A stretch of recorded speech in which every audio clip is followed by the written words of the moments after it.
भारत जो fourth largest economy बताया जा रहा है और ये फोर्थ लार्जेस्ट इकोनॉमी जो डेटा था जो ग्लोबल लेवल पर रिलीज़ हुआ तो भाई जीडीपी को देखकर हुआ। और ये जीडीपी दो तरीके से काउंट की जाती है, एक तो प्रोडक्शन के बेसिस पर और दूसरा इन्फ्लेशन के बेसिस पर। लेकिन भारत जो है प्रोडक्शन के मामले में उसकी जो जीडीपी है वो सबसे अधिक है और इसलिए वो फोर्थ लार्जेस्ट इकोनॉमी बन गया है। लेकिन मैं कहना चाहूँगी कि प्रोडक्शन तो हमारा इंक्रीज़ हो गई क्योंकि हमारी जो जनसंख्या वो निरंतर बढ़ती जा रही है, लेकिन सिर्फ एक मेथड पर रिलाई करना ये हमारी अर्थव्यवस्था को एक रियल चेक तो नहीं।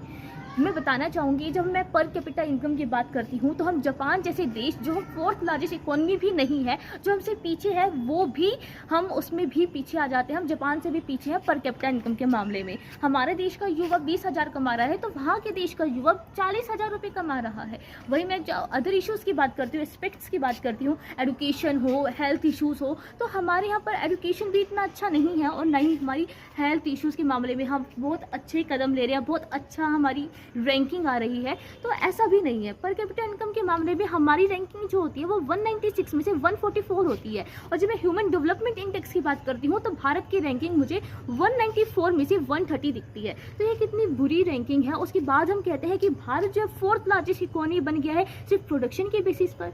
इसलिए आवश्यक है हमें और भी एस्पेक्ट को हम ध्यान में रखें। जो हम कह रहे हैं कि फोर्थ लार्जेस्ट इकोनॉमी बना रहे हैं तो हम रियल चेक दें उसको, हम अदर एस्पेक्ट को भी लेकर आए कि हमारे देश में क्या चल रहा है। क्योंकि एक अर्थव्यवस्था के लिए प्रोडक्शन नहीं मैटर करता, हर चीज़ मैटर करती है, हर एस्पेक्ट मैटर करता है, हर इश्यूज़ को हमें देखना होता है। इसलिए आवश्यक है ये उन पर भी ध्यान दिया जाए। इसी के साथ मेरे साथ बने रहिए और नई ताज़ा खबरों के साथ द हिंदू एनालिसिस के लिए। जय हिंद, जय भारत।